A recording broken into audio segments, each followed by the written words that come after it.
Sem mais delongas, vamos falar um pouquinho sobre o pâncreas, tá? Essa é uma aula interessante porque ela envolve três entidades. Ela envolve a patologia, tá? Com relação à pancreatite aguda, com relação à pancreatite crônica e com relação à neoplasia pancreática, tá? Mas antes de mais nada, vamos ver alguns aspectos gerais aí sobre o pâncreas, né? O pâncreas é um órgão retroperitoneal. Tá? Então, você não vai encontrar, por exemplo, um paciente com pancreatite que evolui com peritonite. Ele pode até evoluir com peritonite, mas aí o quadro está muito mais avançado. Uma pancreatite leve a moderada, ela fica ali mais ou menos contida no retroperitônio, tá? Porque o pâncreas é um órgão retroperitoneal. Tá? Partes do pâncreas, né? Ele é dividido em, olha só, ele é dividido em cabeça do pâncreas, que repousa no processo uncinado do intestino delgado, apófise unciforme, tá? Colo, né? Depois o corpo e a cauda. Alguns livros trazem que a cauda do pâncreas é peritoneal em alguns pacientes. Então, existe uma variação anatômica da posição pancreática em alguns pacientes. Internamente, esse pâncreas ele é uma glândula anfícrina, então ele é exócrino e endócrino. 80% do pâncreas é exócrino, 20% é endócrino. E essa parte exócrina produz enzimas. E essas enzimas são segregadas, tá, para o intestino delgado, lá da ampola de Vacter, no esfíncter de Oddi, por meio de ductulos, que vão se anastomosando e formando ducto. E esse ducto principal é chamado de ducto de Wirsung, enquanto que o ducto secundário ou acessório é chamado de ducto de Santorini. Tá? Muito bem. Função do pâncreas. Bom, função do pâncreas é enzimática e também endocrinológica. Tá? Ele produz diversas enzimas, peptidases, lipases, nucleases, amilases. Tá? Lembrando que a lipase é uma enzima que já é produzida na sua forma ativada, enquanto que as outras enzimas são produzidas no pâncreas, tá, dentro das células chamadas células centroacinares ou células acinares. Essas células acinares são células piramidais, cheias de grânulos de zimógeno, e elas produzem as enzimas na forma pré-ativada. Essas enzimas pancreáticas, a sua grande maioria, talvez a única enzima ativada seja a lipase, então preste bem atenção, as enzimas produzidas no pâncreas são enzimas pré-ativadas, que só sofrerão ativação quando chegarem lá no intestino delgado. Tá? Que enzimas são essas pré-ativadas produzidas pelas células acinares pancreáticas? Peptidases, nucleases, amilases, e aí vai. Tá? Agora, a lipase já é uma enzima produzida já na sua forma ativa. Tá? Grave bem essa informação. É claro que o pâncreas tem a sua porção também endocrinológica, né? No caso aqui representada pela ilhota de Langerhans, com suas células neuroendocrinológicas que produzem insulina, glucagon, tá? Produzem somatostatina, produz peptídeo pancreático, tá? Então, existe no pâncreas uma porção exócrina e uma porção endocrinológica, tá? O pâncreas é irrigado pela artéria pancreática duodenal, esplênica, gastroduodenal e mesentérica superior. Sua inervação é pelo nervo vago, a porção parasimpática, e a simpática pelos nervos esplânicos maior e menor. Existe uma drenagem linfática pelos gânglios pancreáticos esplênicos e pilóricos, isso é muito importante, porque uma neoplasia pancreática, ela pode, à medida que ela aumenta ali a proliferação celular, enviar células neoplásicas para esses gânglios pancreáticos esplênicos. E aí a neoplasia deixou de ser localizada e passou a ser já uma doença sistêmica, tá bom? Bom, nota clínica importante, além da pancreatite aguda, nós temos a pancreatite crônica, vamos ver a diferença entre uma e outra, e a terceira, mais importante, afecção ou moléstia que envolve o pâncreas, é a neoplasia pancreática, tá? E aqui, mais uma vez, preste bem atenção agora, eu vou falar sobre os grupos nosológicos. Dentre os grupos nosológicos, as afecções congênitas ou malformações. Tá? Agora, de onde vem o pâncreas para eu entender essas malformações? O pâncreas vem da, olha lá, junção de divertículos dorsais e ventrais do tubo digestivo anterior. Então, o tubo digestivo anterior, tá? E olha só, do ventral ali, ele faz dorsal e anterior, ele se junta. Para formar o quê? O pâncreas. Então, existem dois divertículos, tá? Do tubo digestivo anterior, o dorsal e o ventral, que se unem para formar o pâncreas. Por que você está falando sobre isso? Porque a não junção dos divertículos dorsais e ventrais do tubo digestivo anterior formam uma malformação congênita chamada de pâncreas de Visium. Então, uma importante malformação congênita que envolve o pâncreas é o pâncreas de Visium. De onde ele surge? Da não junção dos divertículos dorsais e ventrais do tubo digestivo anterior. Uma outra malformação que envolve o pâncreas é quando esta cabeça do pâncreas, tá, em vez de repousar nesse processo uncinado ou alça em C do intestino delgado, ela envolve esse intestino delgado como se fosse um anel. Então, em vez de repousar na alça intestinal, ela acaba fazendo o quê? Envolvendo essa alça intestinal como se fosse um anel. Isso gera uma outra malformação congênita pancreática chamada de pâncreas anular. Então, existem algumas malformações congênitas que envolvem o pâncreas. Quais são as duas principais? A chamada o quê? Pâncreas divisum, ou pâncreas dividido, pela não junção dos divertículos dorsais e ventrais do tubo digestivo anterior, e o pâncreas anular, onde a cabeça do pâncreas, em vez de repousar no processo uncinado, ela envolve o processo uncinado como se fosse uma alça, como se fosse um anel. Então, essa alça intestinal, ela pode, às vezes, estenosar. E uma dessas causas de estenose é uma malformação na cabeça do pâncreas, tá? Chamado pâncreas anular.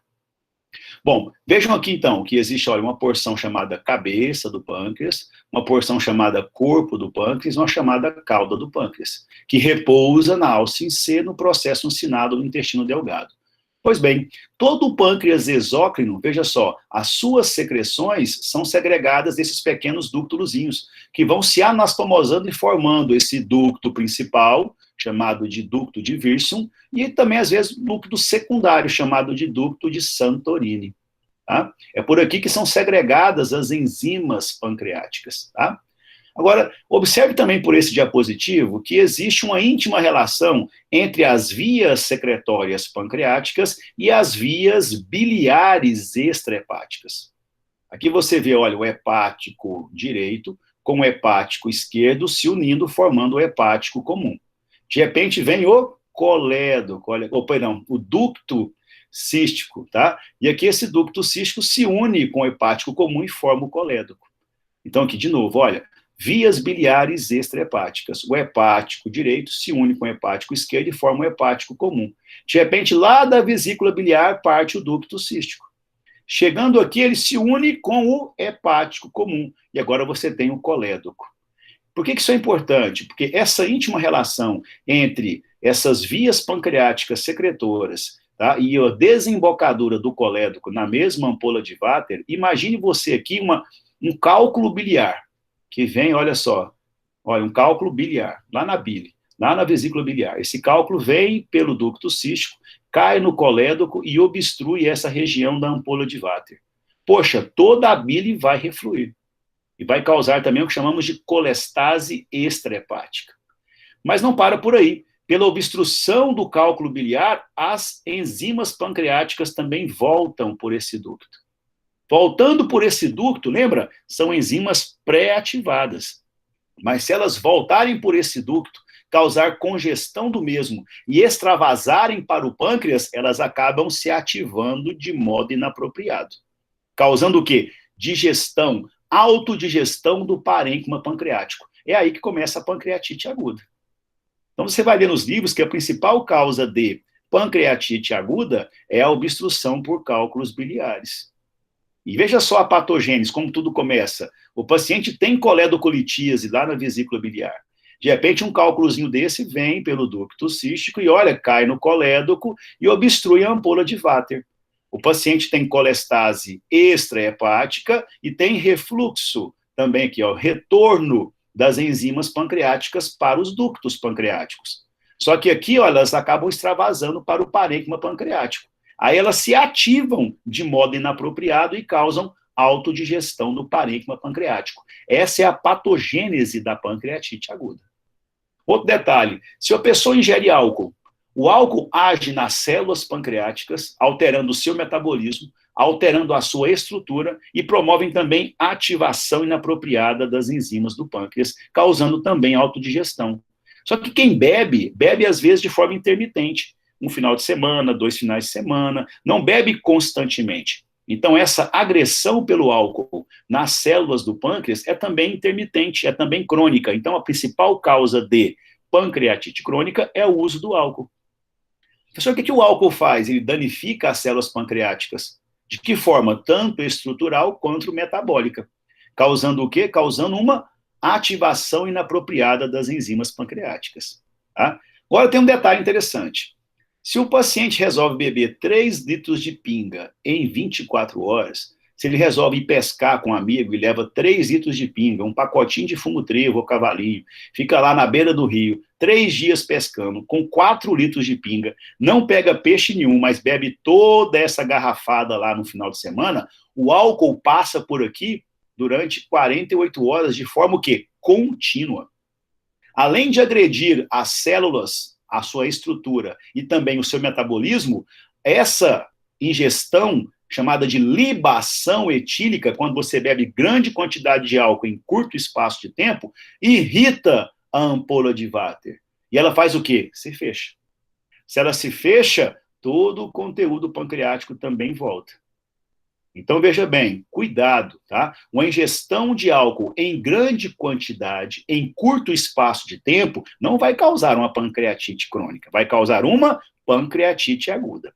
Então, quando se trata do álcool, o álcool é causador principal de pancreatite crônica. Mas quando ele é ingerido em grande quantidade, em curto espaço de tempo, ele pode também ser um agente causador da pancreatite aguda. Mas qual a principal causa de pancreatite aguda? É justamente a questão do cálculo biliar obstruindo as vias biliares pancreáticas, tá? É a causa mais comum. Aqui, a histologia do pâncreas. Olha, 80% do pâncreas ele é exócrino, e aqui as ilhotas de Langerhans. Veja bem, as ilhotas de Langerhans representam a porção endocrinológica do pâncreas. Tá? Então, 80% do pâncreas é exócrino, 20% do pâncreas é endócrino, e a sua porção endócrina é representada pelas ilhotas de Langerhans. Olha só que interessante. A porção exócrina do pâncreas joga as suas secreções para os ductos pancreáticos, enquanto que a porção endócrina do pâncreas joga as suas secreções, que são hormônios, diretamente nos vasos sanguíneos. Então, existe uma diferença interessante aqui, estrutural, fisiológica, funcional e anatômica. Enquanto as células, olha só, acinares pancreáticas, que são essas aqui, olha, tá? Elas produzem as enzimas pancreáticas na sua forma pré-ativada e jogam essas enzimas onde? Jogam nos ductos pancreáticos. E as ilhotas de Langerhans? As células alfa, beta, gama, que produzem insulina, glucagon, somatostatina, elas produzem esses hormônios e jogam eles onde? Diretamente nos vasos sanguíneos. Então, pare para pensar, qual seria a porção do pâncreas mais vascularizada? O pâncreas exócrino ou o pâncreas endócrino? Obviamente é o pâncreas endócrino, não é verdade? Onde você tem o quê? Um aumento dessa árvore vascular circulatória para promover a segregação de hormônios diretamente nos vasos sanguíneos. Aqui, mais uma vez, um grande aumento, né, um aumento maior, mostrando o pâncreas exócrino. Aqui as células, né, chamadas células acinares. Percebam a sua estrutura, são células piramidais, olha, com núcleos periféricos, tá, cheias de grânulos de zimógeno, que vão segregando as suas enzimas para onde? Para os ductos pancreáticos. E aqui estão as enzimas pancreáticas pré-ativadas. Então, as enzimas são produzidas pelas células acinares e são segregadas para onde? Para os ductos pancreáticos, que são ductos bem pequenininhos, revestidos por células centroacinares. Por que é importante mostrar isso? São essas células, tanto acinares quanto centroacinares, que podem sofrer mutações. E quando eu falar sobre adenocarcinoma pancreático, eu estou falando que essas célulazinhas aqui sofreram mutações, evoluíram com cariomegalia, hipercromatismo, e agora elas proliferam de forma anormal, de forma autônoma, formando uma neoplasia glandular, tá? Chamada de adenocarcinoma, porque é neoplasia glandular maligna. Mas, professor, de qual célula? Tanto da acinar quanto da centroacinar. Então, é um adenocarcinoma ductuloacinar. Aí cai numa prova. Qual a principal neoplasia epitelial maligna do pâncreas? Exócrino. Adenocarcinoma ductuloacinar pancreático. Tá? Agora, observe o pâncreas endócrino. O pâncreas endócrino, aqui é sua ilhota de Langerhans, com suas células alfa, beta, tá, gama e tudo mais. Elas, olha só, elas têm vasos sanguíneos demais aqui ao redor. Professor, existem neoplasias de células endocrinológicas? Existem. Elas fazem parte de um grande grupo de neoplasias chamadas PETs, Pancreatic Endocrinal Tumors, ou tumores endócrinos pancreáticos. Então, existem neoplasias de células que produzem insulina? Existe. Neoplasia de célula que produz glucagon? Sim. Neoplasia de célula que produz gastrina? Olha, não, ela não produz gastrina, né? Ela vai, na verdade, ali produzir somatostatina, né, produzir peptídeo pancreático, né, que vai estimular células a produzir gastrina. Agora, existe aqui a possibilidade de essas células sofrerem mutações. Se essas células sofrem mutações, você estará diante da chamada neoplasia endocrinológica pancreática. E aí vira um samba do crioulo doido. Por quê? Uma célula endocrinológica, ela produz os seus hormônios fisiologicamente. Mas quando ela sofre mutação, ela pode produzir qualquer tipo de hormônio. Ela pode produzir mais hormônio do que ela produzia antes, ou ela pode parar de produzir hormônio. Então, existe também um grande grupo de neoplasias endocrinológicas que envolve o pâncreas. Isso é outro capítulo para outro estudo. Tá? Agora, quando se trata de neoplasia pancreática, existem os dois grandes grupos. Neoplasia do pâncreas exócrino e neoplasia do pâncreas endócrino. Neoplasia do pâncreas exócrino, adenomas pancreáticos são os benignos, e os adenocarcinomas são os malignos. Que tipo de adenocarcinoma? O que envolve essas células aqui, ó. Células acinares e centroacinares. Então, qual o nome desse adenocarcinoma? Adenocarcinoma dúctulo acinar pancreático. Ah, mas se a neoplasia é de células endócrinas, chama-se neoplasias endócrinas pancreáticas, ou tumores endócrinos pancreáticos, chamados de PETs. Tá? Agora, qual é o grupo mais importante, mais prevalente? As neoplasias endócrinas, né, pancreáticas são raras. Normalmente elas formam pequenas proliferações chamadas de microadenomas, que são neoplasias bem pequenininhas, que produzem hormônios ou não produzem hormônios, ou produzem hormônios completamente alterados em relação aos hormônios normais. Agora, a neoplasia que mais predomina no pâncreas é a neoplasia de pâncreas exócrino, principalmente na cabeça do pâncreas, o chamado adenocarcinoma dúctulo acinar. Por que eu estou frisando isso? Não adianta estudar patologia sem revisar a histologia, tá? E também a anatomia. Muito bem. Começando aqui com a a primeira doença, né, em que envolve o pâncreas, a chamada pancreatite aguda. Olha o conceito do Robbins. Grupo de lesões reversíveis caracterizadas pela inflamação do pâncreas. O que quer dizer isso? Grupo de lesões reversíveis. É sinal que, se você médico ou você médica descobrir qual é a causa dessa pancreatite e conseguir retirar essa causa, o pâncreas vai voltar à homeostasia. Ele vai voltar a produzir as suas enzimas, voltar a produzir os seus hormônios. Tá? Agora, essa intensidade da inflamação, ela pode ser graduada. E veja só que ele continua aqui, olha, variando em gravidade, desde leve, apenas com edema, moderada com edema e necrose gordurosa, chamada também de adiponecrose, ou uma pancreatite aguda acentuada, que envolve edema, necrose gordurosa e presença de hemorragia. Então não tem muito segredo. O que é uma pancreatite? É um processo inflamatório. Se a inflamação pode ser agudo, pode ser crônico. Qual a causa das inflamações? Vixe, a internet caiu. Cara, como que a internet cai? Professor, acho que não caiu, não. Caiu não? Não, tá normal. Ué.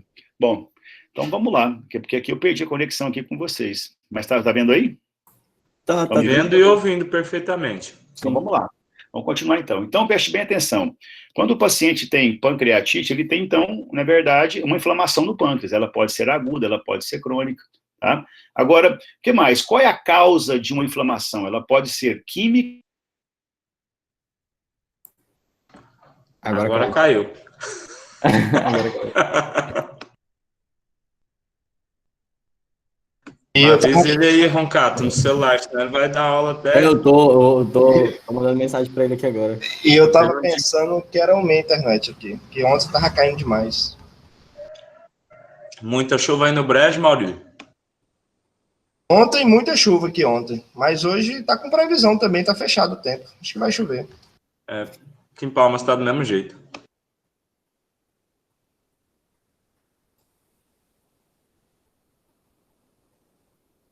Rapaz, aqui em Gurupi tá só o calor, viu? Chuva que é bom não cai, não. Não choveu aí não, Rocato? Rapaz, choveu, acho que tem uns 2 dias já. Só.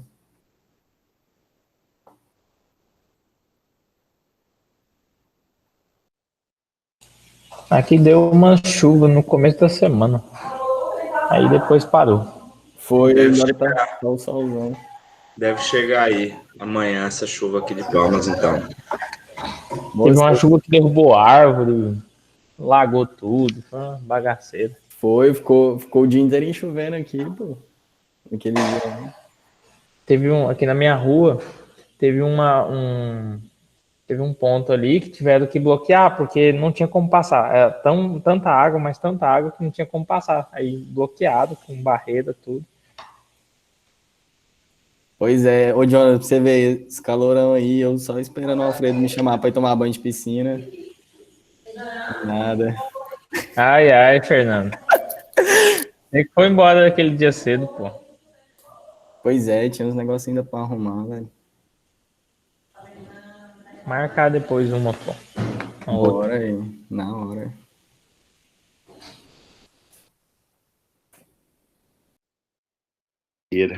Oi, voltei ou não voltei? Aí, agora voltou. Pelo amor de Deus. Fala O homem sério. voltou.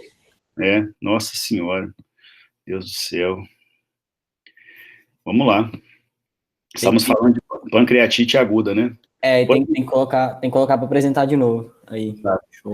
Depois eu vou fazer o corte aqui antes de postar para vocês lá, tá bom?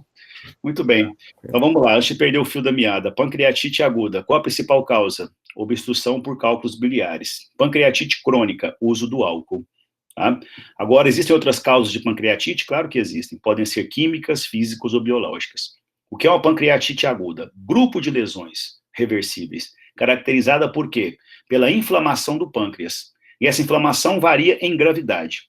Essa gravidade eu posso determinar pelo tipo de alterações morfológicas inflamatórias que envolvem o pâncreas. Um pâncreas edemaciado apenas pode ser uma pancreatite aguda leve. Um pâncreas com edema e necrose gordurosa já é um pâncreas com pancreatite aguda moderada.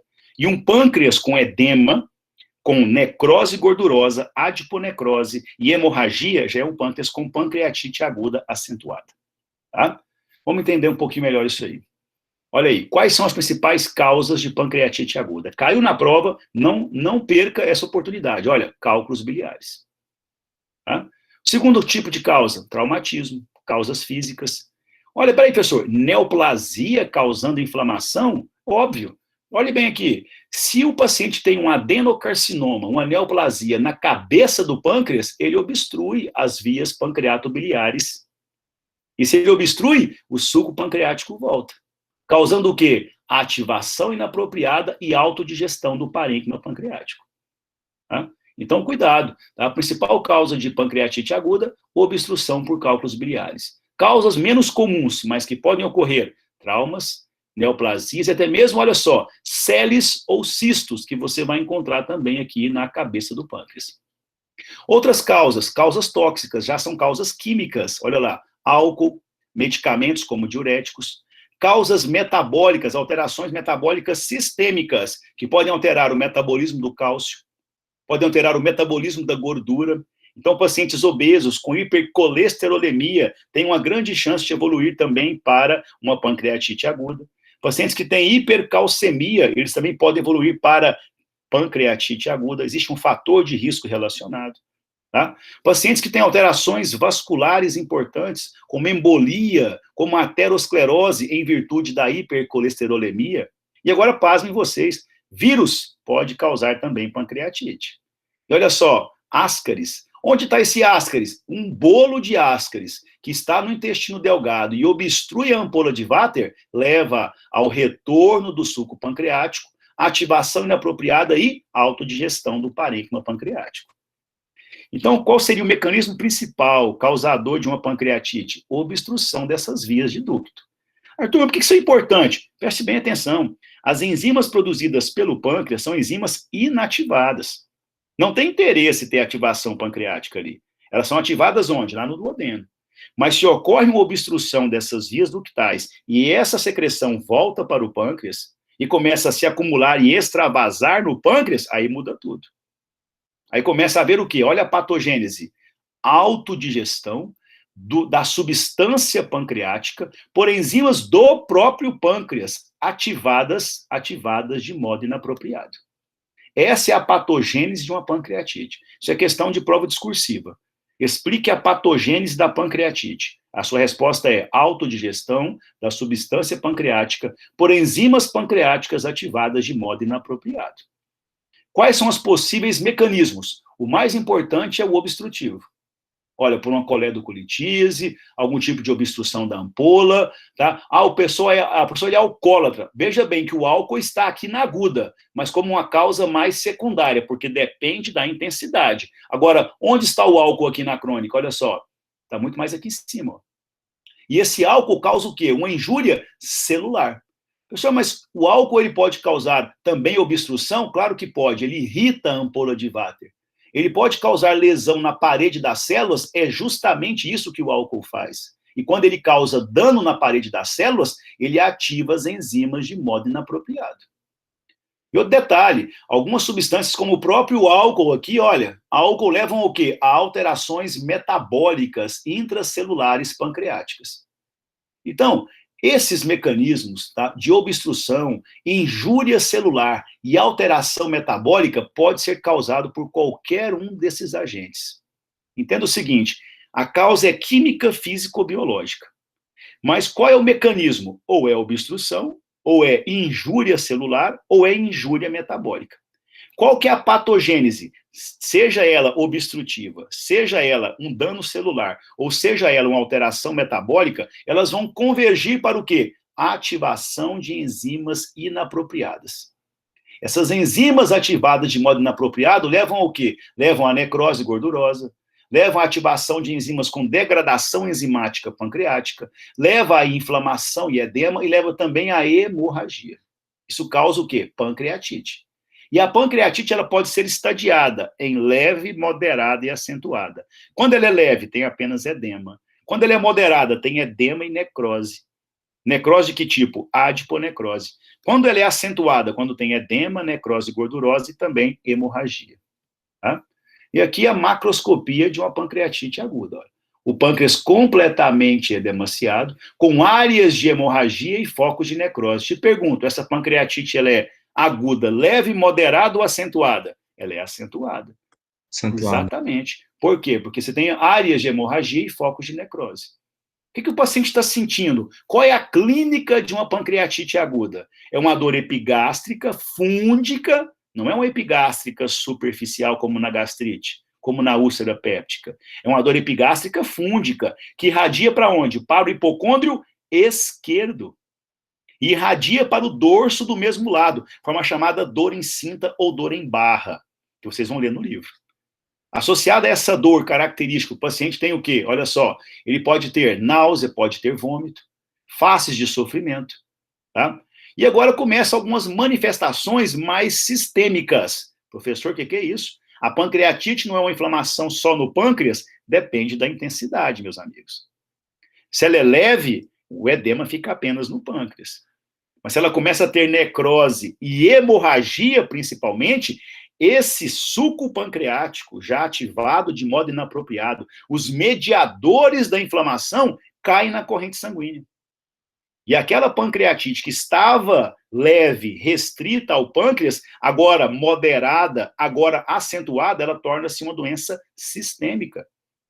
Como? Ora, porque à medida que a inflamação vai avançando no pâncreas, ela atinge, além do pâncreas exócrino, pega também parte do pâncreas endócrino. E se a inflamação pegou o pâncreas endócrino, ela chegou numa região muito vascularizada. E as enzimas agora caem na corrente sanguínea. E os mediadores caem na corrente sanguínea. E a doença deixa de ser localizada e torna-se uma doença sistêmica. Quais são os efeitos dessa doença agora estar sistêmica no organismo do paciente? Pela ação dos mediadores, pela ação das enzimas. Olha só, começa a haver ativação dos vasos lá na circulação periférica do paciente. Os vasos aumentam a sua permeabilidade. Não é esse o papel dos mediadores inflamatórios? Sim, mas agora os mediadores estão onde? Sistemicamente disseminados. Então, os pequenos vasos, lá na microcirculação, começam o quê? A aumentar a sua permeabilidade. Isso, então, extravasa o volume de dentro do vaso para fora do vaso. Começa a haver uma redistribuição de volume, uma redução da resistência vascular periférica, uma redução da pré-carga cardíaca, e o paciente tem hipotensão. O paciente tem, olha só, derrames cavitários, como derrame pleural, derrame pericárdico, derrame peritoneal e ascite por conta de uma pancreatite. Então, existem manifestações mais localizadas, como a dor epigástrica fúndica, que irradia para o hipocôndrio esquerdo, formando a dor em barra.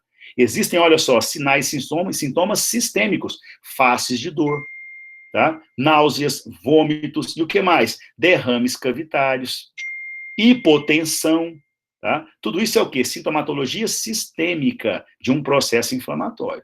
Agora, depende do quê? Se a pancreatite for aguda, se ela for moderada ou se ela for acentuada. Bom, achados laboratoriais de uma pancreatite. Quais são os achados laboratoriais de uma pancreatite? Você pede amilase e lipase. A lipase é mais específica, mas é difícil ser encontrada em alguns locais aí, em unidades de saúde. Então, você tem muito mais amilase para fazer. Agora, a amilase, ela não é muito específica, porque tem também a amilase salivar. Não apenas a amilase pancreática, mas você pede a amilase e também a lipase. E essas enzimas, elas aumentam primeiro a amilase e depois vai aumentando também a lipase. Tá? Agora, quando você chegar a encontrar glicosúria no paciente, é sinal que tem ali comprometimento do pâncreas endócrino. E eu quero saber, e eu pergunto isso em prova, olha, por que a hipocalcemia é um fator de mau prognóstico? Alguém sabe me explicar? Quer tentar? Porque o paciente que tem hipocalcemia, ele tem pancreatite. Ele chegou para você com dor epigástrica fúndica, que irradiou para o hipocôndrio esquerdo, ele tem náuseas, vômitos, ele tem faces de sofrimento. Você sabe que ele tem ultrassom que mostra litíase biliar. Então, ele tem pancreatite aguda. Você sabe que a pancreatite aguda é um grupo de lesão reversível. Se você fizer uma colangiopancreatografia endoscópica retrógrada, você consegue retirar o cálculo. E o paciente vai voltar à homeostasia. Agora, você tem algum fator que pode dizer para você se esse paciente tem um bom ou mau prognóstico? Sim, a dosagem de cálcio sistêmico. Por que a hipocalcemia é um sinal de mau prognóstico? Alguém quer saber? Alguém quer falar? Por quê? Porque durante a necrose, o cálcio que está extracelular, ele acaba entrando para o meio intracelular. E ele promove ali uma catalisação. Ele acelera o processo enzimático. Então, quanto mais necrose, mais cálcio é consumido. Então, o cálcio é o importante o quê? Fator que me indica qual a intensidade da necrose pancreática. Então, quanto mais necrose, menos cálcio. Por isso, a hipocalcemia é um sinal de mau prognóstico. Quanto menos cálcio sistêmico, mais cálcio está sendo utilizado lá no processo inflamatório. Então, isso é sinal que a inflamação está extensa no pâncreas do paciente. E se ela está extensa, ela pode pegar vasos sanguíneos. E agora, ela cai na corrente sanguínea. O que as enzimas fazem na corrente sanguínea? O que os mediadores inflamatórios da pancreatite fazem na corrente sanguínea? Causam essas alterações. Olha, destroem as hemácias, causando hemólise. Aumenta a quantidade de produção de leucócitos, causa leucocitose. Pode causar trombose em pequenos vasos, a chamada aqui, olha, coagulação intravascular disseminada. Pode extravasar volume de dentro do vaso para os alvéolos pulmonares. Entendam que esses mediadores, essas enzimas, estão agora sistemicamente circulando. E vão agir principalmente onde? Nos pequenos vasos do cérebro, pequenos vasos do pulmão, pequenos vasos do rim, pequenos vasos do intestino, tá? Pequenos vasos do pulmão. Olha, se os mediadores fazem é abrir o vaso, você imagina um vaso arteriolar pulmonar se abrindo. O volume sanguíneo, o volume de plasma sai de dentro do vaso e cai no saco alveolar. O paciente agora começa a ter um edema pulmonar importante. Então, ele tem, olha, síndrome da angústia respiratória aguda. Ele tem necrose gordurosa difusa, porque a lipase está circulando. Onde tem gordura, ela pode extravasar e causar também digestão. Então, você tem necrose gordurosa. Né? Olha só, necrose tubular aguda, por colapso vascular periférico. O paciente tem redistribuição de volume, diminui a sua pré-carga, diminui a sua pós-carga. Quando o coração ejeta, tem pouco sangue a ser ejetado. Então, os órgãos não recebem grande quantidade de sangue. Começa a haver o quê? Hipovolemia, hipotensão, e começa a haver hipóxia. E a hipóxia lá no rim, ela traduz em necrose tubular aguda. Então, esses efeitos aqui, olha, leucocitose, hemólise, coagulação intravascular disseminada, SARA, necrose gordurosa difusa de outros tecidos, necrose tubular aguda lá no rim, são manifestações sistêmicas de uma pancreatite moderada a acentuada. Professor? Pois não. Além de tudo isso aí que você falou, pode levar a uma sepse? Cara, não levam a sepse, mas levam a uma CIRS, o que é pior do que sepsis. Certo. Essa CIRS é uma síndrome da resposta inflamatória sistêmica, que lá no pâncreas é chamado de choque endotóxico.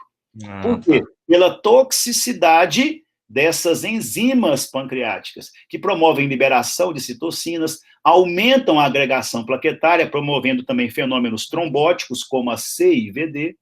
Tá? E o paciente, como você mesmo falou, Jonathan, ele evolui para choque. E o paciente morre. Eu tenho um caso interessante que eu atendi, quando eu fui, né, trabalhei como médico clínico lá em São Valério, da Natividade, uma cidadezinha pequenininha aí, próximo a Gurupi, 150 quilômetros de Gurupi. Eu estava, domingo, segunda-feira de manhã na minha casa, 6 horas da manhã me liga do hospital e eu vou para lá. Eu chego lá, um paciente negro, 27 anos de idade, lembro direitinho, perdão, e ele,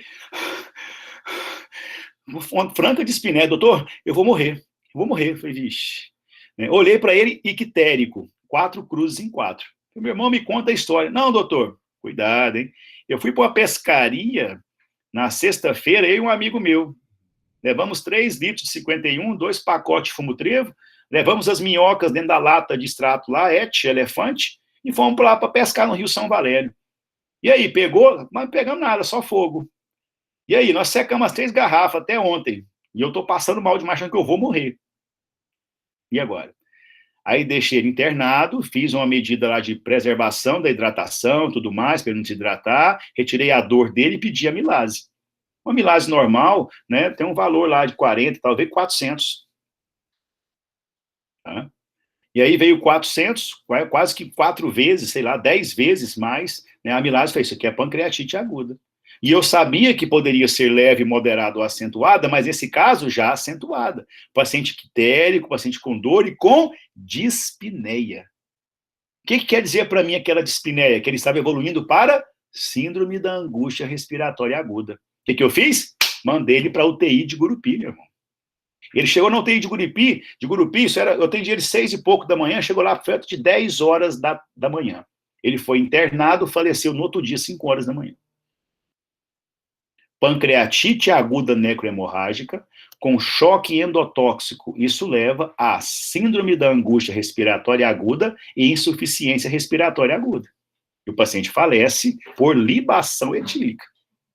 Então não é só o fígado que sofre com álcool, o pâncreas também sofre muito com álcool.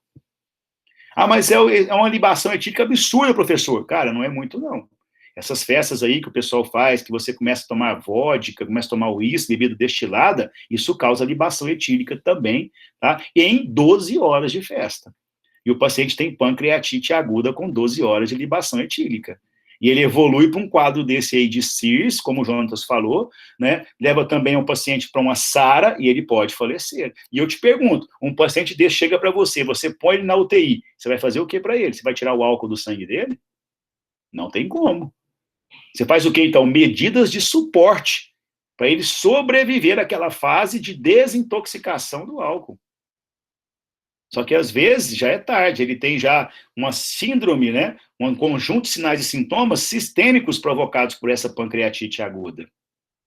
Esse é o grande problema. Tá? E pacientes jovens, faço cerca de 3, 4 necrópsias por ano de pacientes jovens que falecem por libação etílica e pancreatite aguda necrohemorrágica.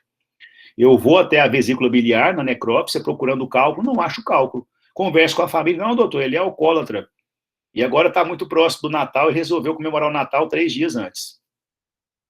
O paciente que tem esse, né, hábito de ingerir bebida alcoólica, o paciente que é alcoólatra, viciado realmente em álcool, faz uso abusivo do álcool, ele tende a comemorar as coisas antes. Né? Ele não consegue esperar, ele fica ansioso. Né? Tem uma alteração psicológica importante. Resultado, ele ingere muita quantidade de álcool naqueles momentos de festa ou mesmo antes das festas. É aí que acontece a libação etílica, é aí que acontece a pancreatite aguda necrohemorrágica. Tá? Muito bem, e aí isso aqui é o retrato, ó. Na microscopia, eu vou encontrar uma área de necrose importante. Sim, ó. Oh, fechou. Olha só, aqui uma área de necrose importante. Olha, uma necrose gordurosa, tá? E aqui hemorragia. Se eu perguntasse numa prova prática, tá? Paciente etilista crônico, evoluiu com libação etílica, dor epigástrica fúngica, que irradia para o hipocôndrio esquerdo, náusea, vômito, hipotensão, e evolui com óbito. Na necrópsia, retirei o exame, retirei a amostra do pâncreas. Tá? Professor, oi. O senhor falou que aquele paciente, ele estava ictérico. Uhum. Aí, essa questão dele estar ictérico, ele vai estar amarelado, né, professor? Perfeitamente. Alaranjado. Ele aí relacionou com o fígado também, foi, professor, assim, com a acúmulo da bilirrubina? Sim, mas por que aconteceu isso? Se ele tomou 3,51 litros em menos de 48 horas, o álcool faz o que lá na ampola de Vater, no esfíncter de Oddi? Fecha. O que desembocava ali? Tanto as vias pancreáticas quanto as vias biliares extrahepáticas. Colédoco. Exatamente. Então, ó, voltou a bile. E eu te pergunto agora, essa hiperbilirrubinemia que ele vai apresentar é direta ou indireta? Essa bile que vai voltar, ela já está conjugada, sim ou não? Ela já saiu já do fígado conjugada? Já. Não. Sim, já. Porque ela vem por onde? Se entra, né, na verdade, o sangue chega ali pela veia porta, pela artéria hepática, ele é metabolizado no fígado, e ali vem a conversão, né, da bilirrubina indireta e indireta. E ela vai para onde? Vai para as vias biliares ali. E jogada onde? Lá no colédoco, que vai parar onde? Lá no intestino. Então, após o fígado, essas vias biliares extrahepáticas, a bilirrubina já foi conjugada. Não é verdade? E aí, então, você tem um paciente com hiperbilirrubinemia direta. Bilirrubina total nas alturas, mais de 3 ou 4, principalmente às custas de bilirrubina direta. Então, Maurílio, é o seguinte, o paciente fica ictérico, por quê? Porque as vias pancreáticas e biliares extrahepáticas são obstruídas, tá? Obstruídas por quem? Obstruídas pelo álcool. Esse é o grande detalhe. E aí volta a bile. Volta também as enzimas. Então, causa a pancreatite e, junto com a pancreatite, causa uma colestase extrahepática. Tá? O duro é que essa colestase extrahepática, tá, ela é pelo álcool. Quando o paciente tem um câncer na cabeça do pâncreas, ele vai crescendo e vai obstruindo também as vias biliares extrahepáticas e também o ducto principal. O paciente pode ter pancreatite causada pela neoplasia. Pode também ter icterícia causada pela neoplasia na cabeça do pâncreas. Mas se você opera o paciente e retira a neoplasia, o paciente, então, diminui a icterícia. Se o paciente tem obstrução das vias pancreáticas e biliares extrahepáticas, tá? Por um cálculo biliar, ele começa a ter pancreatite aguda e também hiperbilirrubinemia direta, com icterícia. Você faz uma colangiopancreatografia endoscópica retrógrada, retira esse cálculo, e agora, ele volta a drenar a bile, ele melhora a icterícia. Ele volta a drenar a secreção pancreática, ele melhora a pancreatite. Então, sua resposta, viu, Maurília, é porque existe uma íntima relação anatômica entre as vias pancreáticas e as vias biliares extrahepáticas. Por isso ele tem icterícia. Tá? Vamos voltar aqui à prova. Se esse slide está na prova de vocês prática, tá? Isso aqui é uma pancreatite aguda ou crônica? Aguda. Quero saber se ela é leve, moderada ou acentuada por esse slide. Tem como saber? Acentuada, que tem Acentuada. hemorragia. Perfeitamente. Você tem aqui necrose, você tem adiponecrose, você tem áreas com edema, aqui já formando até uma área, né, mais divulsionada, e aqui é hemorragia. Então, necrose com adiponecrose, né, no caso é adiponecrose e hemorragia, indica pancreatite necrohemorrágica, que é a fase mais avançada da pancreatite. Muito bem. E me diga uma coisa, qual a diferença entre pancreatite aguda e pancreatite crônica? Na pancreatite aguda, você tem um grupo de lesões que são reversíveis. Tá? Se você retirou a causa, o pâncreas volta à homeostasia. Já na pancreatite crônica, olha só, é uma inflamação do pâncreas com destruição do parênquima exócrino, fibrose, e nas fases mais avançadas, destruição do parênquima endócrino. Então aí já é um processo o quê? Mais crônico, mais arrastado. Quem faz isso? Ingestão de álcool lenta e intermitente. Todo final de semana ele bebe uma caixa de cerveja, na sexta e bebe na segunda-feira, aí ele ingere só pinga, mas ingere toda semana, quase todos os dias, tá? É um paciente da zona rural que vai trabalhar no campo, ele leva a aguardente dele para trabalhar, tá? Esse paciente, com o passar do tempo, ele tem agressões crônicas e intermitentes, principalmente pelo álcool. Resultado, toda vez que ele bebe, ocorre ali uma agressão. Doutor, mas aí não obstrui a ampola de Vater. Não, é pequena quantidade, mas não se esqueça que o álcool também danifica a parede das células pancreáticas. Não se esqueça que o álcool também danifica o metabolismo das células pancreáticas. E se eu alterei a estrutura celular e alterei o metabolismo celular, as enzimas acabam sendo ativadas de modo inapropriado. E o paciente tem o quê? Uma inflamação ali. Mas é pequenininha, verdade, mas é uma inflamação. E aí, ela se resolve.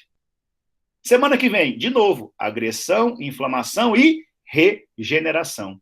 Semana que vem, agressão, inflamação, regeneração. Anos desse jeito. Chega o momento que o pâncreas cansa de regenerar. O tecido pancreático, ele se exaure. Então aí ele continua bebendo. Então agora ele vai ter agressão, inflamação e não vai ter regeneração. Vai ter o quê? Cicatrização por fibrose. E aí começa a ter cicatrizes fibróticas pelo pâncreas, e onde tem fibrose, não tem capacidade funcional. Então, o que diferencia a pancreatite crônica da aguda? Lê aqui, olha, a pancreatite crônica difere-se da forma aguda, por quê? Pela presença de fibrose, de cicatriz, ela tem comprometimento irreversível da função pancreática. Então, quanto mais essa inflamação avança, ela deixa de ser aguda e passa a ser crônica com fibrose, o paciente está caminhando para uma insuficiência pancreática. Tá? Por quê? Porque na pancreatite crônica, ela tem uma diferença da pancreatite aguda. Pancreatite aguda, tem inflamação aguda, fenômenos vasculares exudativos, o paciente está ictérico, pode estar até com necrose lá, mas você tirou o cálculo biliar, ele deixa de ficar ictérico, melhora o pâncreas e acabou. Agora, se ele ingere álcool, essa agressão não é uma única vez pelo cálculo, ela é contínua, quimicamente. Álcool, só no final de semana, cada dia, cada mês, por ano a fio. E o álcool também agride a célula de modo físico e de modo metabólico, ativando as enzimas, causando inflamação por muitos anos, toda vez que ele ingere álcool. Chega um momento que não tem mais como a célula morrer e o tecido que permaneceu ali regenerar. Quando a célula agora morre, depois de anos de agressão, vai ocorrer uma cicatriz por deposição de fibras colagênicas e fibras elásticas. Tá? Então, a pancreatite crônica difere-se da forma aguda por apresentar comprometimento irreversível da função pancreática. E isso a gente vê, ó. Você percebe aqui um tecido ainda viável do pâncreas, essa área mais bege, pardacenta, e entre esses parte de tecido remanescente pancreático, você encontra fibrose. E o pâncreas fica retraído. Qual a principal causa desse fenômeno de cronicidade de agressão, cronicidade de inflamação do pâncreas? É justamente o uso do álcool. Causas mais raras, pancreatite que você não sabe a causa, pancreatites que tem talvez heranças, alguns fatores hereditários importantes. Exemplo, pacientes que têm fibrose cística. Paciente que tem fibrose cística tem mutação nesse gene aqui, ó. Perdão, CTRF, esse aqui, ó. CTFR. Esse gene, quando encontra-se mutado, o paciente tem uma condição chamada de fibrose cística. Na fibrose cística, ele tem dificuldade de produzir muco e de manter a atividade dos cílios. Por que isso é importante, professor? Ora, a enzima pancreática é produzida na célula pancreática e jogada num ducto. Se esse ducto não tem muco e não tem cílios viáveis para jogar essa enzima lá na ampola de Vater, lá no intestino delgado, essa enzima, ela se precipita e faz o quê? Ela fica cristalizada. E agora ela obstrui os ductos intrapancreáticos, levando ao quê? A retorno de enzimas e ativação de modo inapropriado. Então, pacientes que têm mutação no gene CTFR, tá, que é o gene da fibrose cística, também têm uma predisposição a ter pancreatite, principalmente um quadro mais evoluído de crônica. Tá? Muito bem. Qual é a clínica de uma pancreatite crônica? É a mesma clínica de uma pancreatite aguda, mas é muito mais insidiosa, ou simplesmente o paciente tem uma agressão crônica intermitente oligossintomática. Olha, às vezes ele tem o quê? Sinais de emagrecimento e desnutrição. Te pergunto, por que esse paciente tem emagrecimento e desnutrição? Qual tipo de síndrome ele está desenvolvendo? Pela pancreatite crônica, pela pancreatite que ele tem agora. Se ele tem pancreatite, o pâncreas está suficiente ou insuficiente? Insuficiente. E a insuficiência pancreática leva à chamada síndrome de má absorção intestinal. Lembra da aula de intestino? Uma das causas de síndrome de má absorção intestinal, o que é? Infecção por vermes e parasitas em países subdesenvolvidos, doença celíaca em países desenvolvidos, mas estou falando de doenças intestinais, mas uma hepatopatia e uma pancreatopatia também pode causar síndrome de má absorção. Por quê? Porque tanto a bile quanto a enzima pancreática é importante para a absorção de nutrientes. Se o fígado está insuficiente, se o pâncreas está insuficiente, não haverá absorção adequada de nutrientes. O paciente tem uma síndrome de má absorção, ou por hepatite crônica, ou por pancreatite crônica. E esse processo inflamatório, ele ocorre onde? Pode ocorrer na cabeça, no corpo, na cauda, em todo o pâncreas, depende da intensidade da inflamação. E alguns pacientes, a área inflamada, ela passa de uma necrose gordurosa para uma necrose liquefativa. O tecido se desfaz. E ao redor desse tecido liquefeito, forma-se ali uma área fibrosa, formando o que chamamos de pseudocisto pancreático. E é essa a principal complicação das pancreatites. Você está olhando aí agora para uma questão de prova de concurso de residência, clínica médica, gastroenterologia, tá? Cirurgia. Olha só, um pseudocisto pancreático. Por que o pseudocisto se forma? Porque essa área estava inflamada, e ela estava inflamada por uma adiponecrose, mais enzimas foram jogadas, o tecido se liquefez, formando uma necrose liquefativa, que foi circundada por essa estrutura fibrótica. E agora nós temos um pseudocisto pancreático. Por que pseudocisto e não cisto? O cisto ele tem que ter um revestimento epitelial interno. Aqui não temos. Só temos o quê? Só temos pedaços de células, pedaços de leucócitos, tá? Circundados por um tecido fibroso. Não tem célula epitelial revestindo esse cisto. Um cisto ovariano é chamado de cisto ovariano porque quando eu olho internamente, ele está cheio de revestimento por células. Quando eu olho esse cisto aqui, não tem células revestindo o seu interior. Só tem o quê? Fibrose, célula inflamatória e nada mais. Então, essa é a principal complicação de uma pancreatite, o chamado pseudocisto pancreático. Por que isso cai em prova? Isso cai em prova pelo seguinte. Quando você tem um paciente, olha só que interessante, dor abdominal epigástrica fúngica, ela irradia para o hipocôndrio esquerdo, dá náusea e dá vômito. Ele tem amilase e lipase elevada. Tá? Você vai, então, investigá-lo. Você faz o exame de imagem e você encontra um pâncreas aumentado de volume, edemaciado, tá? E encontra uma lesão cística na cabeça do pâncreas. Fala, poxa, tranquilo, eu vi na aula de patologia, isso aí é uma complicação de uma pancreatite chamada pseudocisto pancreático. Certeza? Não. Por que não? Porque alguns cânceres pancreáticos, tá, 60% deles se apresentam na cabeça do pâncreas, justamente nessa localização. E alguns desses cânceres são lesões sólidas. Outros são lesões císticas. Então, se você encontrou na cabeça do pâncreas de um paciente uma lesão cística, ela pode ser uma complicação da pancreatite, que é um pseudocisto pancreático, ou pode ser a apresentação cística de um adenocarcinoma pancreático. Poxa, professor, e agora? Isso aí pode ser um câncer em forma de cisto? Pode. Mas pode ser um pseudocisto? Pode. Qual a diferença? Ó, a diferença é a seguinte, se for um pseudocisto, ele vai se resolver lá. Agora, se for uma neoplasia pancreática em forma de cisto, cirurgia para ele do Whipple. Então, como diferenciar? De novo, olha, colangiopancreatografia endoscópica retrógrada com biópsia. Se na biópsia eu encontrar fibrose, célula inflamatória, pseudocisto. Se eu encontrar células atípicas, cariomegálicas, hipercromáticas, esboçando glândulas, adenocarcinoma pancreático, ducto lacinar. Por isso o pseudocisto é importante. Por isso eles gostam disso nas provas.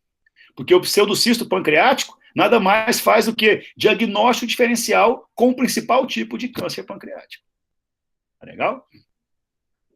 Então aqui, olha só, o tanto que o pâncreas com a pancreatite crônica, ele retrai. Retrai por quê? Pela presença de fibrose. Esse é o achado mais importante na pancreatite crônica, a presença de fibrose com calcificações. Alguns livros vão trazer para você que na pancreatite aguda necrohemorrágica tem a chamada lesão em pingo de vela. Tá? Esse pessoal adora colocar nome nessas coisas e confunde os alunos. O que é isso? Quando o paciente tem pancreatite aguda, tá, começa a extravasar, além de protease, extravasa também lipase. E olha só, a lipase, ela degrada gordura. Então, ali começa a ter uma adiponecrose. Mas a adiponecrose também, ela se mistura com alguns sais biliares locais e forma uma reação de esterificação ou saponificação. E durante essa reação, você acaba também absorvendo mais cálcio. Por isso, a hipocalcemia é um fator de mau prognóstico. Então, repito, você vai ler em alguns livros que um dos achados macroscópicos da pancreatite aguda é a chamada lesão ou lesões em pingo de vela. O que quer dizer isso? É quando o paciente, naquele processo inflamatório dele, a mistura da lipase, né, que é uma enzima, com gordura, com sais biliares, forma uma reação de saponificação ou esterificação. E forma ali pequenas lesões branquinhas que estão ali dispostas no pâncreas. Quando você olha o pâncreas, a olho nu, você vê lesões brancacentas semelhantes a pingo de vela. É uma característica, tá, macroscópica da pancreatite aguda, as lesões em pingo de vela. Já na pancreatite crônica, você encontra na macroscopia, olha só, um pâncreas retraído, pela presença de fibrose e também, olha só, pela presença de calcificação. Uma calcificação secundária à inflamação, chamada de calcificação distrófica. Tá?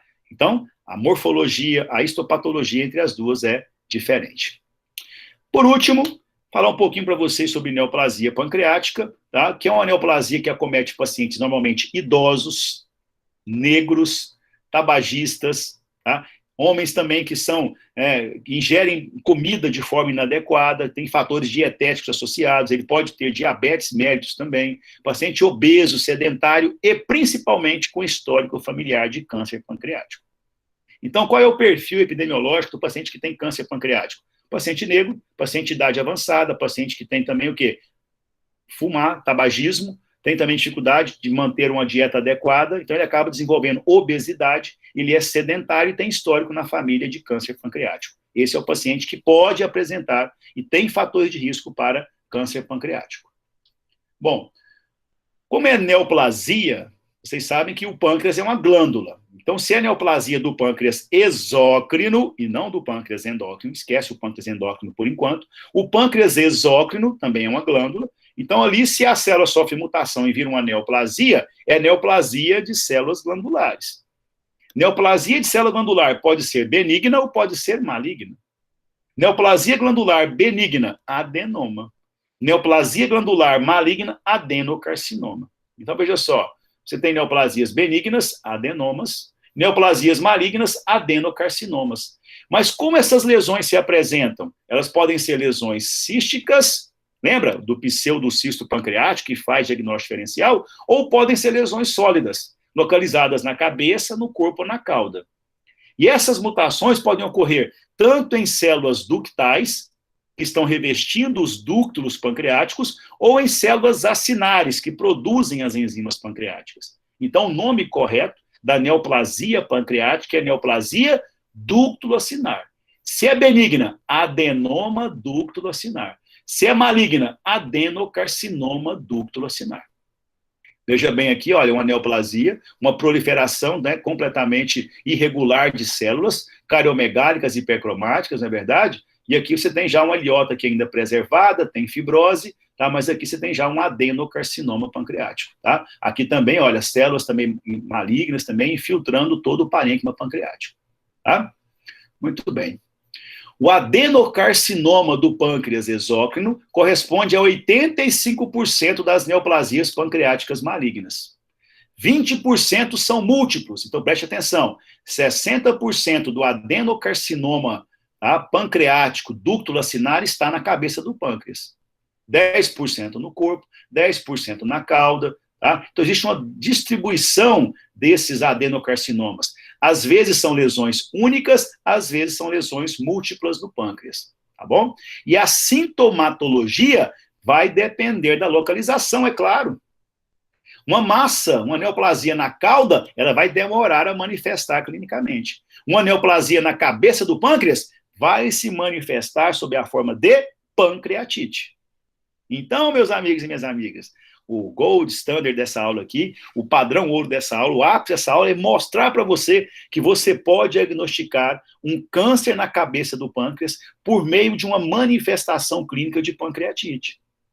Dor epigástrica fúndica, irradiando para hipocôndrio esquerdo, náuseas, vômitos, hipotensão, sudorese, queda do estado geral. O paciente tem talvez sintomas sistêmicos, tem SARA, tem necrose tubular aguda. Você interna para investigação, pede amilase, lipase, está nas alturas. Bilirrubina também está elevada, tem também colestase extrahepática, principalmente às custas de hiperbilirrubinemia direta. Você faz o exame lá, ultrassonográfico, um cisto na cabeça do pâncreas.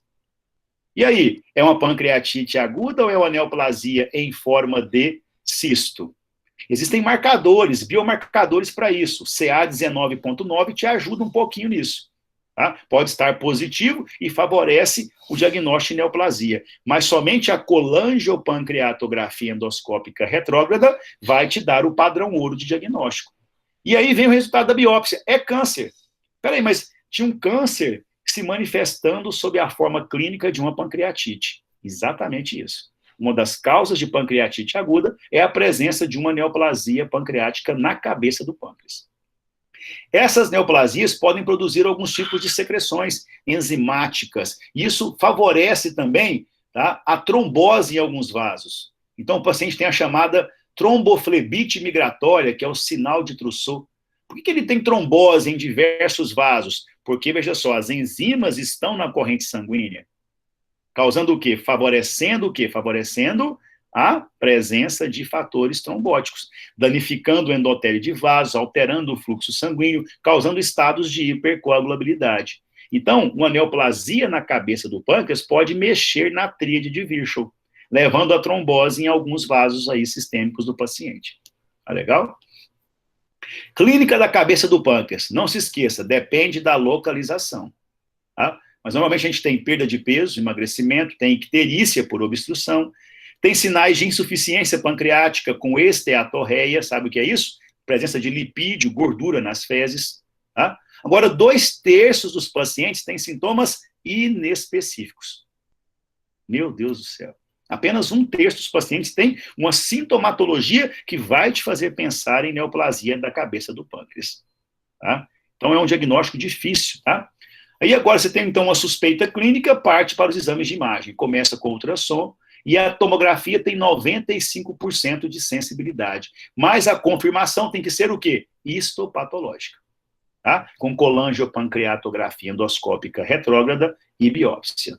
Tá? Essa é a apresentação macroscópica, uma lesão na cabeça do pâncreas, de limites pouco precisos. É uma neoplasia extremamente agressiva, que pega pacientes idosos, pacientes com, às vezes, pacientes que são tabagistas inveterados, que são obesos também. Tá? Então, cuidado com o tabagismo com relação ao câncer do pâncreas. Tá? São altamente infiltrantes, invasivos, metastáticos. Tá?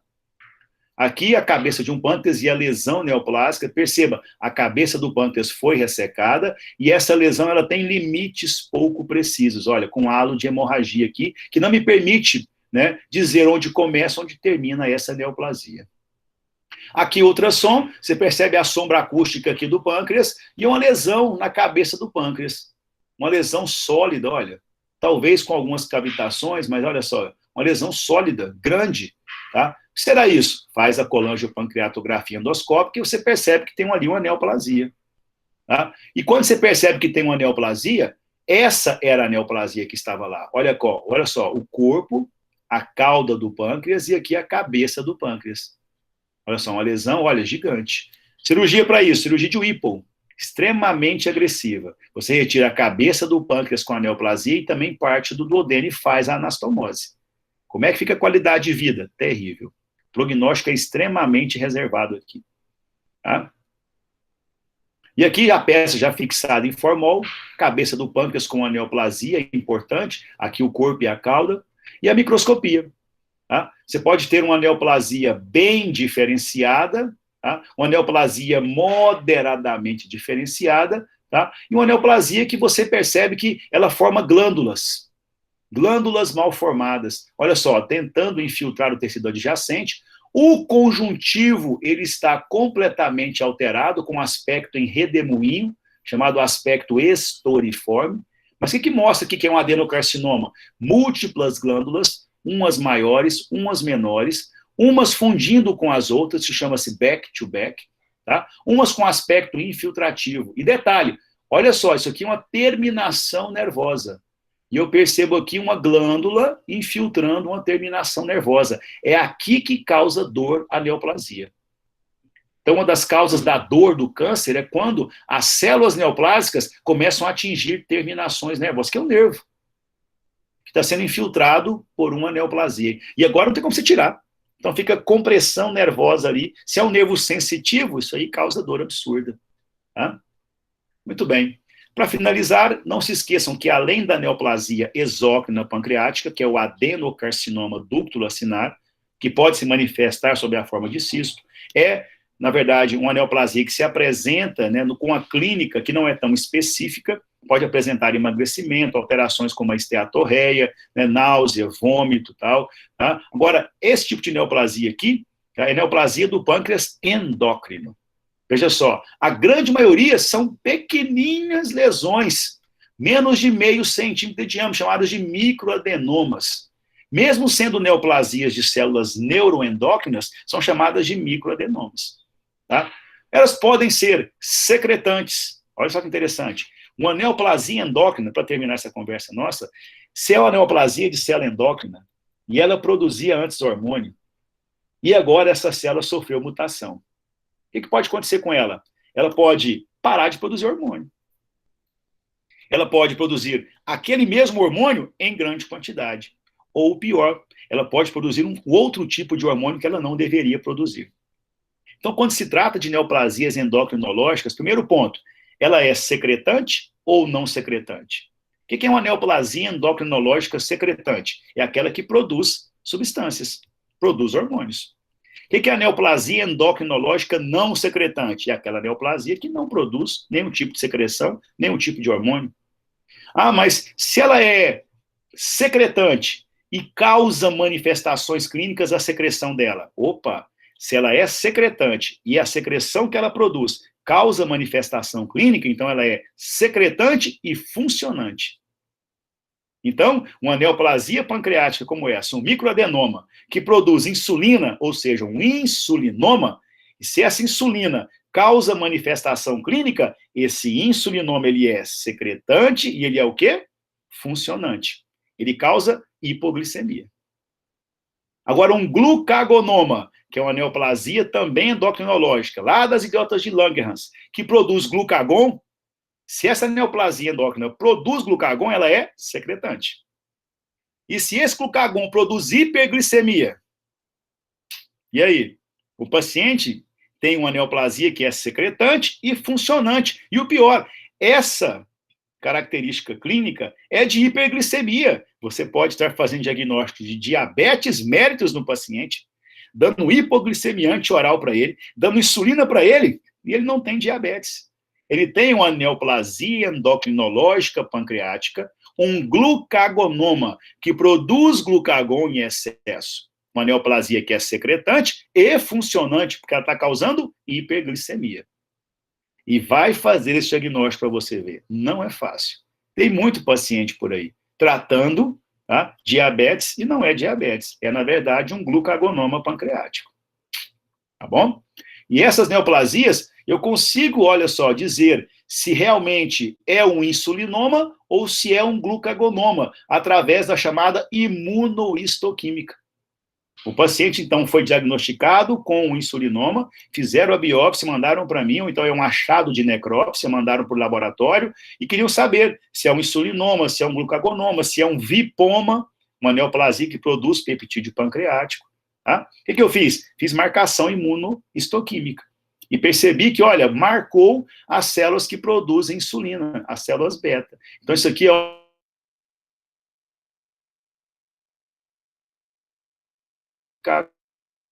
Então, as neoplasias no pâncreas podem ser exócrinas, adenomas, adenocarcinomas ducto-acinares, podem se localizar na cabeça do pâncreas, tá? Também no corpo e na cauda, mas principalmente na cabeça.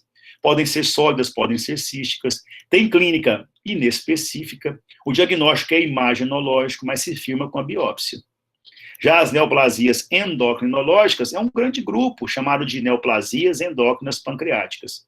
O que elas fazem? Produzem hormônio, ou não produzem hormônio. Então, elas podem ser secretantes ou não secretantes. A sua secreção pode causar manifestação clínica. Então, ela pode ser funcionante ou pode ser não funcionante. A neoplasia não secretante, automaticamente, é não funcionante. Agora, a secretante, ela pode ser funcionante ou não funcionante. Beleza? Era isso que eu tinha para falar para vocês, meus amigos e minhas amigas. Qual a diferença entre cisto e massa sólida? Bom, a massa sólida você tem, então, uma lesão proliferativa cheia de células. Então, não tem cavitação, não tem cavidade. Já a lesão cística, não, ela tem uma área sólida e uma área cavitária. Essa área cavitária é o cisto. Agora, esse cisto é um pseudocisto ou é, na verdade, a manifestação cística de uma neoplasia maligna? Daí a importância da biópsia. Tá certo? Entenderam ou não entenderam nada?